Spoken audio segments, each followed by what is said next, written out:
When we come to a discussion of what is Biblicism and what is confessionalism, I think it's very important that we understand what most people mean by Biblicism.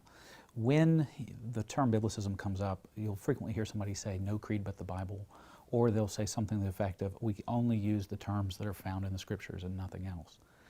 And as much as that is trying to get at, I guess at a popular level, the idea that Scripture alone is our authority, one of the things that creeps into that is frequently in the history of the church, that sort of idea, we only use this particular phrase in Scripture and we don't allow any other concept or term to be used to explain Scripture. What happens frequently is you'll get debates about heresy and other things. This particular cry of no creed but the Bible was very common. You could hear that in the early 5th century as people would say, we don't even want to use the Nicene Creed or the Apostles' Creed. We want to understand the Scriptures in our own particular way when it comes to the person and work of Christ. And that led to a debate in the church about who exactly is Jesus, with some people claiming that Jesus was not fully man or he was not fully God.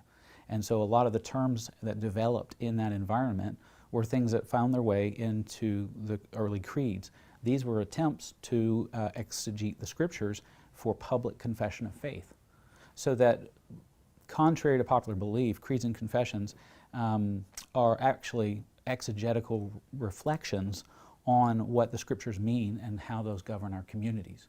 So one of the things that you find in this period, in the modern period, is you'll frequently hear people talk about my truth, or you'll hear them talk about you know, I believe this, or I believe that, or I feel that this is the way things should be. And in that environment, it's important to realize that what's being put to the fore in Biblicism is the primacy of the individual, whether it's their own reason in their approach to Scripture, or it's their own feeling.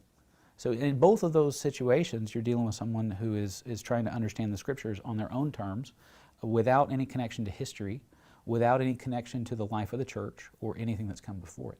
So one of the dangers of Biblicism is that it isolates the reader actually from the whole history of what God has done among His people and in the history of the church.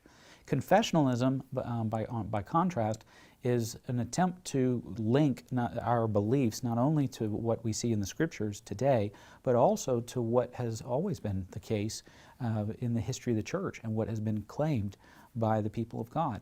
Now, that has developed over time, and that's why there's been different creeds and confessions in the articulation. It's not that the truth has changed as much as the explanation of it has. So that's a very important point to realize, that as we come to these different things like the Apostles' Creed or the Nicene Creed, or if you're in Reformed circles, when we talk about things like the Westminster Standards, or if you're in the Reformed churches, the three forms of unity, what is coming to the fore in this instance, and why it's so relevant today, is that it's important for the church to bear witness as this is what the truth of God is, and this is what we see in the Scriptures. It's what our ministers are bound to, it's what our offices are bound to, and when you come to this church, this is what you will hear as far as the perspective on the Scriptures. So one of the things that Biblicism versus confessionalism is really about is, where does the individual fit in relationship to the Scriptures? By taking a stance of confessionalism and creedalism, it puts the individual within the community of God's people, rather than putting the primacy on the individual.